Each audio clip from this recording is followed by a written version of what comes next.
Chapter 1. Jay squinted against the sunlight as he followed his parents up the nature trail. He sighed. The last day of summer break before 7th grade, and I'm seriously spending it out here. He trembled as a cold shiver moved over his body. What was that? Another wave of icy tingles moved down his spine. I hope I'm not sick.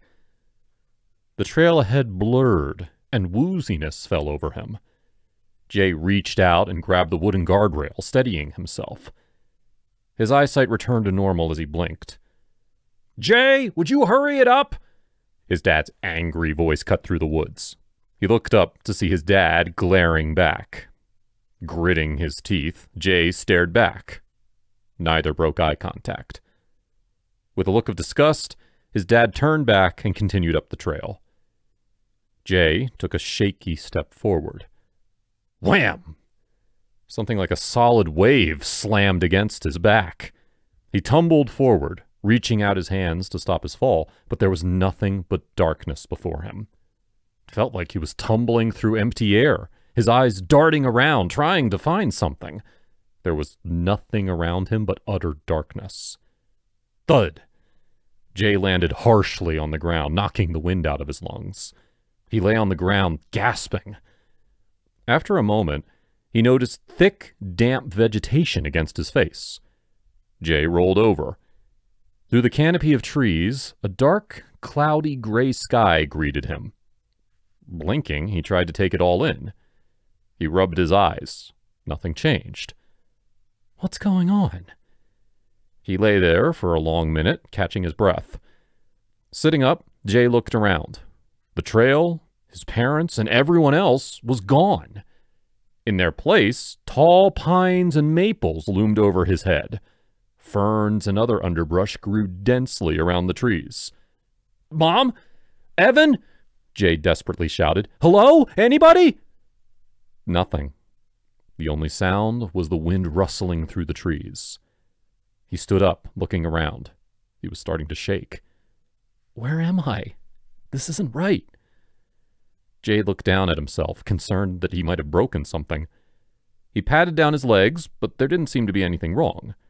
Surprisingly, whatever had hit him had not seriously hurt him. That's a relief. But seriously, where am I? I could just stay here for a bit. Maybe they're looking for me. No, no one would be looking. It'd be just like last summer when his older brother Evan ran away. Jay's parents told them not to tell anyone that Evan was gone. He had shown up 3 weeks later, and Jay shook his head. He didn't want to think about what had happened afterwards. I gotta find help. I don't know where I'm at. Surely there's got to be someone that'll help. Looking around, he weighed his options. There were not any obvious openings in the foliage. Shakily, he set off, putting one foot in front of the other. Jay pushed past tree limbs and scrambled through the dense foliage. He slipped and fell into a fern bush. Jay pushed the leafy fronds away as he got back on his feet. It wasn't long before he spotted a clearing through the underbrush. He set forward earnestly. Once he was out of this forest, he would find someone, and they could help him get back home. What was that? Jay quickly turned to the left. He thought he'd seen something in the patch of trees. He stood still, eyes darting around. I know I saw something. There were plenty of trees and dense underbrush for someone to hide behind. Maybe it was nothing. However, the thought didn't quite sit right with him.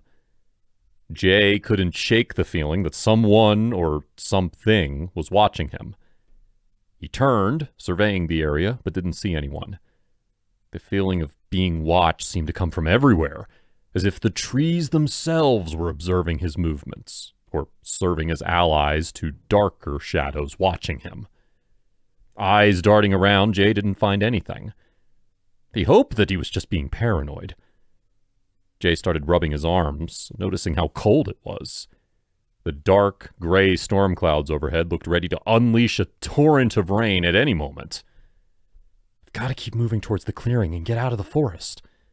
He pushed through the ferns and other shrubbery out into a grassy plain, stretched out as far as he could see in front of him. Off to his right, A way off stood a tall lighthouse. It was made from stone. Every facet of it looked ancient. The first story of the lighthouse had a wooden structure buttressed against it. That has to be someone's home. Jay took a step forward towards the lighthouse when he caught something from the corner of his eye. Turning, he saw a thick gray cloud, like a tornado, standing in place. It stood over 2 meters tall. Though the cloud moved like a tornado, the flow was not affected by the wind, nor was there any wind coming from it. Something about the cloud felt alive to Jay. It was crazy. There was no way this was real. He tried to look at it directly, but the gray cloud was incredibly hard to focus on. A feeling of wrongness settled in the pit of his stomach. He felt as if the dark gray cloud was staring at him. There came a deep scraping of metal upon metal from within the moving cloud. That's not possible. Then, from every corner of Jay's senses, the uncanny feeling of being watched intensified. It was like being on a soccer field and having a crowd of thousands observing him, but they were not there to cheer him on. Whatever this thing was, it wasn't right. He shouldn't be here. I shouldn't be here. Jay started backing away, and something inside the cloud moved, the cloud cover moving with it. Turning around, Jay broke out into a full sprint away from the cloud and towards the lighthouse. A sound like thunder rumbled in the sky, and Jay heard the rattle of metal behind him. Fear struck his heart. It was after him. Jay pushed himself to run as fast as he could. Ominous low tones crashed and rumbled above him. The dark clouds above him let loose a heavy torrent of rain. Jay kept running as the rain pelted down upon him. Jay reached the lighthouse. He screeched to a halt by the front door. The rain continued to beat down as Jay pounded on the front door. "Please, let me in!" he yelled between breaths, desperate. He continued pounding on the door, but there was no answer. Jay turned around, looking to see if the dark tower of fog was still out there. Squinting, he did not see it through the downpour. He turned back. Maybe there was an overhang that he could use as shelter.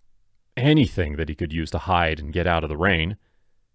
Just as he started moving away, the door opened. "Who is it?" An older man's voice greeted him. Jay turned to meet the stranger. The older man stared at Jay for a moment. "What are you doing out in this storm? Come inside," beckoning Jay to come in. Jay quickly rushed inside. The door slammed shut behind him. Inside, the light of the candles and fireplace greeted Jay as he caught his breath. The stranger looked Jay over for a moment, and then gestured to the chair and said, "Make yourself comfortable and warm yourself next to the fire. I'll fetch you a towel to dry yourself with." The stranger went off down the small hallway to Jay's right into a side room through a wooden door. Will I be safe from that pillar of fog? What was that thing? What do I do? Jay looked around the room. It was a small room with candle holders on the walls. A small wooden table that could be used by 2 people on the other side, along with a cupboard. On this side of the room, there were a few wooden chairs next to a lit fireplace. All the furnishings seemed old, like antiques. The room had a musty smell about it. Jay made his way over to the fireplace and sat down shivering. It was so nice and warm. Jay sat watching the fire flicker. A moment later, the stranger came back with a towel and some clothing. "This should warm you up. While these," the stranger gestured toward the clothing, "might not be your size, they'd be better than those soaked." The stranger studied Jay's clothing for a moment. "That's some very odd attire you're wearing." Jay looked down. He was wearing a pair of blue jeans, t-shirt, and shoes. Nothing out of the ordinary here. Jay looked up at the stranger. The older man was dressed in a worn-out monk's robe. The stranger had a friendly face, with short brownish hair. The man went over and pulled out the chair from the table and sat down. I'd better be polite at least. "Thank you," Jay said through chattering teeth. "What are you doing all the way out here? In the middle of a storm, no less. Did you come from town?" the stranger said in a concerned haste, then took a breath. I guess I should introduce myself. I'm Ernest Merson. Jay. Nice to meet you, Jay, Ernest said. Where am I? You really are quite lost. For starters, you're at my lighthouse that I watch over, just like my father and his father before him. Ernest continued talking, but Jay was having a hard time focusing. He just wanted to wake up back home. This cannot be real. What happened to everyone? Ernest paused, looking at Jay. Goodness, you must be exhausted. I have a spare room here, though it hasn't been used in years. Who knows how long it's been? Ernest walked up to the table and grabbed 2 candle holders. I'll show you to the room. Do I really want to stay here? What choice do I have? It'll just be for the night, and I'll get to a town tomorrow and figure out something? Jay slowly got up, accepting the candlestick Ernest was holding out. He followed Ernest down towards the hall. The candlelight illuminated the discolored wood as they passed down the hallway. Ernest stopped in front of an old, lopsided door. He twisted the door handle, and with a loud squeak, the door creaked open. It's probably quite dusty, my apologies. But there's a bed with clean bedding. Thanks, Jay said, going into the room. He closed the door and waited next to it. He listened as Ernest's footsteps faded away down the hallway. Jay peered around by the candlelight. Cobwebs were everywhere. And I thought that my parents were messy. This was different.